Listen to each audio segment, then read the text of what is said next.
آج ہم نظم نمبر 3 حسن اختر 8ویں جماعت کی نظم ہے، جس کے شاعر ہیں واجد علی شاہ اختر. یہ نظم دیکھنے جا رہے ہیں. حسن اختر میں اختر جو ہے یہ شاعر کا لقب ہے، جس میں انہوں نے ایک غم کی داستان بیان کی ہے. اور ایسے یہ دراصل ایک مثنوی ہے جس میں کوئی عشقیہ داستان یا پھر اخلاقی مضامین یا پھر کوئی تاریخی واقعات کو سلسلہ وار بتانا، جو کہ کسی بھی موضوع کو ایک سلسلے وار بتانا، اسے ان واقعات کو بتانا وہ بھی کسی کردار نگاری کے ساتھ، تو مثنوی کہلاتا ہے. یہاں پر دیکھیے پہلی بات دی گئی ہے: ہمارے ملک میں چند حکمراں ایسے بھی گزرے ہیں جنہوں نے حکمرانی کے ساتھ شعر و ادب کی بھی تخلیق کی. ان میں سر فہرست قلی قطب شاہ، بہادر شاہ ظفر اور واجد علی شاہ ہیں. واجد علی شاہ کو انگریزوں نے اودھ کی حکومت سے معزول کر کے وظیفہ مقرر کر دیا تھا. معزولی کے زمانے میں بھی واجد علی شاہ تصنیف و تالیف کے کاموں میں مصروف رہے. ذیل کی مثنوی میں انہوں نے اپنی معزولی کا احوال قلمبند کیا ہے. دیکھیے جو شاعر ہیں واجد علی شاہ، انہیں حکومت نے اودھ کی جو حکومت تھی وہاں سے برطرف کر دیا گیا تھا اور انہیں وظیفہ مقرر کیا گیا، انہیں وظیفہ دینا شروع کیا تھا. تو اس زمانے میں بھی انہوں نے کیا کیا ہے کہ اپنی معزولی کا جو بھی احوال ہے، جو بھی حال تھا ان کا، وہ انہوں نے اس نظم میں بیان کیا ہے. نیچے دیکھتے ہیں ہم 7ویں جماعت میں پنڈت دیا شنکر نسیم کی مثنوی مرغ اسیر کی نصیحت کا مطالعہ کر چکے ہیں. اردو شاعری کی روایتی اصناف میں مثنوی کو اہم مقام حاصل ہے. مثنوی اس نظم کو کہتے ہیں جس کے ہر شعر کے دونوں مصروں میں قافیے استعمال کیے جاتے ہیں. مثنوی میں اخلاقی مضامین، عشقیہ داستان اور تاریخی واقعات یا کسی موضوع کو تسلسل کے ساتھ بیان کیا جاتا ہے. مثنوی نگار ان واقعات کو بیان کرتے وقت اپنے تخیل کے سہارے کردار نگاری، واقعہ نگاری اور منظر کشی کو بڑے دلچسپ انداز میں پیش کرتا ہے. نظم پڑھ کر قاری اس وقت کے حالات سے بھی آگاہی حاصل کر سکتا ہے. اردو میں ابن نشاطی کی پھول بن، میر حسن کی سحر البیان اور پنڈت دیا شنکر نسیم کی گلزار نسیم مشہور مثنویاں شمار کی جاتی ہیں. اس نظم میں جو کہ مثنوی ہے، اس میں شاعر نے اپنے معزولی کا احوال بیان کیا ہے. اور یہاں پر دیا گیا ہے کہ مثنوی کسے کہتے ہیں جس کے ہر شعر کے دونوں مصروں میں قافیہ استعمال ہوتا ہے اور اس میں کوئی داستان، کوئی تاریخی واقعات، کسی بھی موضوع کو بیان کر سکتا ہے. تو یہاں پر جو مختلف اور الگ الگ شاعروں نے جو مثنویاں لکھی ہیں، یہاں پر اس کا ذکر کیا گیا ہے. تو یہاں پر دیکھتے ہیں شاعر کا تعارف. اختر کا اصل نام محمد واجد علی تھا. وہ 30 جولائی سن 1882 کو پیدا ہوئے. اختر ان کا تخلص تھا. وہ شاہ اودھ تو تھے ہی، شاعر اور ادیب بھی تھے. ڈرامے اور رس سے ان کو خاص لگاؤ تھا. ڈرامے اور رس یعنی کہ رس، اس کے لیے انہوں نے قیصر باغ میں ایک تھیٹر تعمیر کروایا.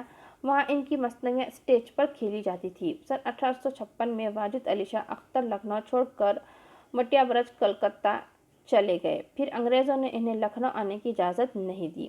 وہ مٹیا برج ہی میں تصنیف و تالیف میں مصروف رہے اور 100 کتابیں تصنیف کی. 21 ستمبر سن 1887 کو 65 سال کی عمر میں واجد علی شاہ اختر کا انتقال ہوا. یہاں پر ہم نے ابھی اوپر شاعر کا تعارف دیکھے ہیں. نیچے اس نظم اور مثنوی کے تعلق سے دیکھتے ہیں. یہ واجد علی ابن امجد علی سناتا ہے اب داستاں رنج کی، کہ جب 10 برس سلطنت کو ہوئے، جو تالے تھے بیدار سونے لگے. ہوا حکم جنرل گورنر یہ یار، کرو سلطنت کو خلا ایک بار. جفاکش کا شاہ اودھ نام ہے، حکومت کا آخر یہ انجام ہے. جو وہ لارڈ ڈہلوزی اس وقت تھے، مضامین انہوں نے یہ خط میں لکھے. رعایا بہت تم سے ناراض ہے، تم ریاست ہے بدنام شے. رعایا نہ دیکھیں گے ہرگز تباہ، فقط نام کے تم رہو بادشاہ. مہینہ ہر ایک ماہ کا 1 لاکھ کا، ملے گا تمہیں کچھ نہیں شک ذرا. ریزیڈنٹ جنرل اوٹرم جو تھے، گورنر کا خط مجھ کو وہ دے گئے. ہوا گھر میں کہرام سن کر یہ بات، وہ دن دوپہر ہو گئی ساری رات. وہ لائے تھے اس طرح اس طرح کی ساتھ فوج کہ جس طرح دریا کی آتی ہے موج۔ یہاں جز عطا نہ تھا دل میں شر، نہ تھی ایسے دن کی تو ہرگز خبر۔ یہ بندہ بہت ان دنوں میں تھا علیل، کہا دل نے کیا سوچوں اس کی سبیل۔ میرے دل میں آتا تھا ہر دم خیال، جو ہونا تھا وہ ہو چکا کیا ملال۔ کہ اب میرا جی کا مہینہ رقم، کہ جس میں ہوا حکم تھا یہ علم۔ ولا بست و ہفتم تھی اس ماہ کی، چھٹی سلطنت جس میں مجھ شاہ کی۔ اختر تھے سن 1200 پر زیاد، تو میری زباں سے رکھ اب اس کو یاد۔ وہ دن پنج شنبے کا تھا اے عزیز، نہ باقی رہی کچھ ریاست کی چیز۔ کہا دل نے آخر کروں کیا سبیل، طبیعت کا یہ حال ہے ہوں علیل۔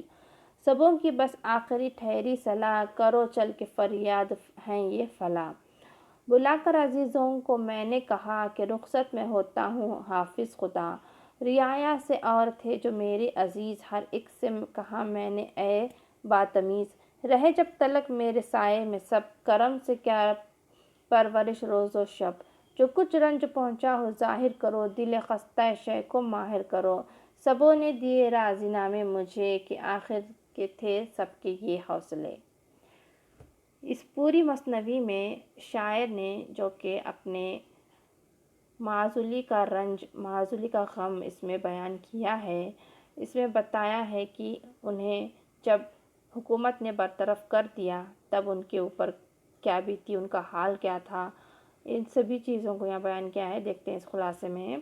اودھ کے حکمراں واجد علی شاہ اختر مثنوی حسن اختر میں اپنی معزولی کا احوال بیان کرتے ہوئے کہتے ہیں کہ میں واجد علی ابن امجد علی اپنی داستان رنج غم سناتا ہوں۔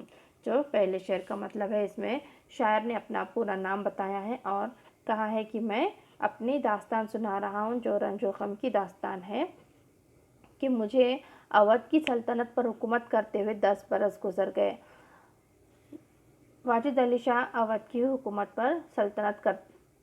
پر ان کی سلطنت تھی اور وہ 10 برس سے اودھ کی سلطنت پر حکومت کر رہے تھے۔ اس کے بعد میری قسمت خراب ہونے لگی۔ گورنر جنرل لارڈ ڈیلہوزی کا حکم، ریزیڈنٹ اوٹرم کی معرفت ملا کہ تمہیں حکومت سے معزول کیا جاتا ہے۔ اس وقت جو گورنر جنرل تھے، انہوں نے کیا کیا کہ واجد علی شاہ کو برطرف کر دیا گیا، ان کے حکومت سے انہیں برطرف کر دیا گیا۔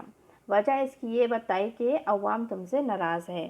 یہاں پر شاعر نے کیا کہا ہے کہ واجد علی شاہ کو کس لیے یہاں سے برطرف کر دیا گیا ہے، کیونکہ ان سے عوام ناراض ہے، ان کے کام سے ناراض ہے، جبکہ وہ 10 برس سے حکومت کر رہے تھے اور گورنر جنرل لارڈ ڈیلہوزی کا حکم تھا کہ آپ کو حکومت سے برطرف کر دیا جاتا ہے، کہ ہم رعایا کو تباہ ہوتے نہیں دیکھ سکتے۔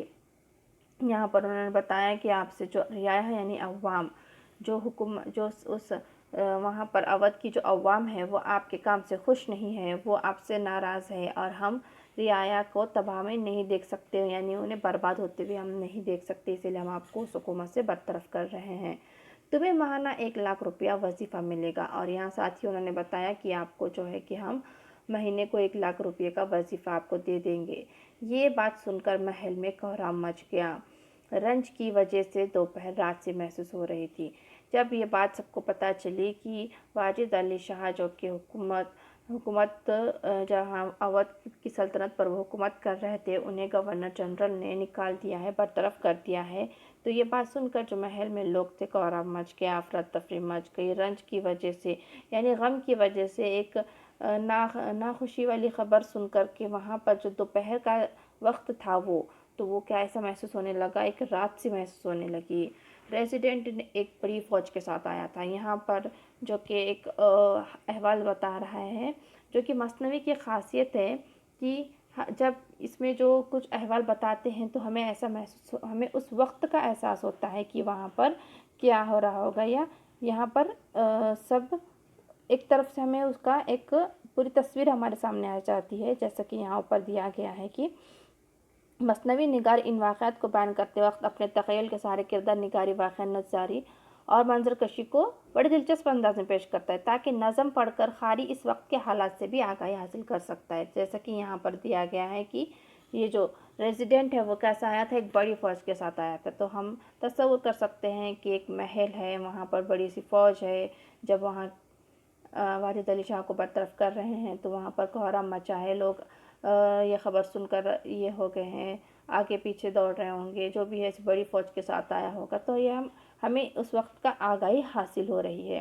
میں نے دل میں خیال کیا کہ جو ہونا تھا وہ ہو چکا۔ یہاں شاعر کہہ رہا ہے کہ اب انہوں نے کیا سوچا کہ اب جو ہونا تھا وہ تو ہو گیا ہے، اب اس کے بات ماننے کے سوا ان کے پاس کوئی چارہ تو نہیں ہے، اب اطاعت کے سوا کوئی چارہ نہیں ہے۔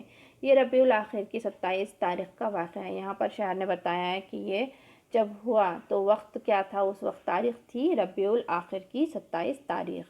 میں نے اپنے عزیزوں کو بلا کر کہا کہ میں نے اپنی حکومت کے زمانے میں سب عزیزوں اور رعایا کا پورا خیال رکھا ہے، کسی کو کوئی تکلیف ہوئی ہو تو بتاؤ۔ سبوں نے مجھ سے خوش ہونے کا اظہار کیا اور مجھے رخصت کیا۔ شاعر نے یہاں پر اپنے برطرف ہونے کی، اپنی حکومت کھو دینے کے غم کو، رنج کو اس پوری مثنوی میں تسلسل کے ساتھ بیان کیا ہے، ایک سلسلے وار بیان کیا ہے کہ وہ وقت کون سا تھا، وہ دن کون سا تھا، اس وقت کیا ہو گیا تھا۔ ان کی حکومت 10 برس کی تھی اور میری اس کے بعد سے قسمت خراب ہونے لگی کہ جب حکومت نے، گورنر جنرل نے جب یہ کہا کہ آپ کو حکومت سے معزول کیا جا رہا ہے کیونکہ ہم عوام کو ناخوش نہیں دیکھ سکتے، کیونکہ عوام تم سے یعنی رعایا تم سے ناراض ہے، ہم انہیں تباہ نہیں دیکھ سکتے، اسی لیے تمہیں نکال دیا جا رہا ہے اور تمہیں 1 لاکھ روپے مہینہ وظیفہ ملے گا۔ اور اس کے بعد وہ ریزیڈنٹ جو تھا وہ ایک بڑی فوج کے ساتھ وہاں آیا تھا، اور اس کے بعد شاعر نے سوچا کہ اب جو ہونا تھا وہ تو ہو چکا ہے، اب ان کی اطاعت یعنی کہ اس کی بات ماننے کی سوا کوئی چارہ تو نہیں ہے۔ اور یہ دن کون سا تھا؟ ربیع الاخر کی 27 تاریخ کا یہ واقعہ ہے۔ اور انہوں نے کیا کیا؟ اس کے بعد اپنے عزیزوں کو بلا کر کہا کہ میں اپنی حکومت کے زمانے میں نے سب عزیزوں کا، رعایا کا پورا خیال رکھا ہے، یعنی کہ جو بھی نزدیک کے لوگ تھے، رعایا تھی، عوام تھی، سب کا انہوں نے اپنے حکومت کے زمانے میں سب کا بہت اور خوب خیال رکھا ہے۔ پھر بھی اگر کسی کو مجھ سے کوئی تکلیف ہوئی ہو تو بتاؤ۔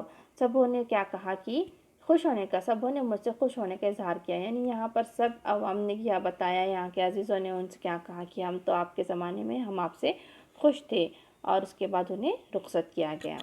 دیکھتے ہیں نیچے معنی و اشارات۔ تالے یعنی کہ قسمت، خلا کرنا یعنی خالی کرنا، جفاکش ظلم برداشت کرنے والا، لاٹ انگریزی لفظ لارڈ، مہینہ ملنا یعنی ہر مہینے وظیفہ ملنا، کہرام یعنی شور واویلا، سبیل راستہ ترکیب حل، میرا جی کا مہینہ یعنی ربیع الاخر کا مہینہ، والا تاریخ بست و ہفتم 27،